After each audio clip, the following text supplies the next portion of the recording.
Okay, so I request Sanvi Meghana Garu to speak few words. అందరికీ నమస్కారం. Thank you so much press media అందరికీ వచ్చినందుకు ఈరోజు. నా పేరు సాన్వి మేఘ్నా అండి. నేను పుష్పక విమానం అని ఒక సినిమా చేశాను. 2 ఏళ్ళైంది థియేటర్లో వచ్చి. దాని తర్వాత ప్రేమ విమానం అని జీ5లో వచ్చింది 1 ఇయర్ ముందు. అన్ని విమానాల్లో చేస్తున్నారేంటి మీరు అని అందరు అడుగుతారండి. అందుకే ఈసారి అది నా డైలాగ్ అండి, ఆగండి. అందుకే ఈసారి మేము ఒక ఆటో తీసుకొచ్చాము. దాని పేరే టుక్ టుక్. లేదు, మనం వేసుకుంటారు మంచిది. సో టీజర్ చూసారండి, నచ్చిందా మీకు? Thumbs up.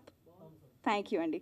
సో ఇప్పుడు టీజర్ చూస్తే మనకు అర్థమవుతుంది, అంటే ఒక మ్యాజికల్, ఒక సూపర్ న్యాచురల్ ఎలిమెంట్ ఉంది సినిమాలో అని. సో థియేటర్స్కి వచ్చి మా సినిమా ఎందుకు చూడాలి అంటే, యూజువలీ మనం ఇప్పుడు థియేటర్స్కి ఎందుకు వెళ్తామండి? ఒక out and out comedy film ఉన్నా, ఎంటర్టైనింగ్ ఫిల్మ్ ఉన్నా వెళ్తాం అందరితో కూర్చొని ఎంజాయ్ చేయాలని. ఇప్పుడు ఒక సూపర్ స్టార్, ఒక కల్కి ఆర్ పుష్ప ఇలా చూడడానికి, ఎంజాయ్ చేయడానికి వెళ్తాము. అలాగే ఈ సినిమా థియేటర్స్లో ఎందుకు చూడాలి అంటే, ఈ మ్యాజికల్ ఎలిమెంట్ కోసం అండి. చాలా సర్ప్రైజెస్, చాలా క్యూట్ స్వీట్ సర్ప్రైజెస్ ఉంటాయండి సినిమాలో.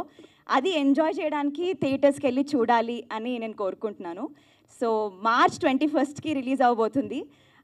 థియేటర్స్కి వెళ్ళి ప్లీజ్ లెట్ అస్ నో మీకు ఎలా అనిపించిందో.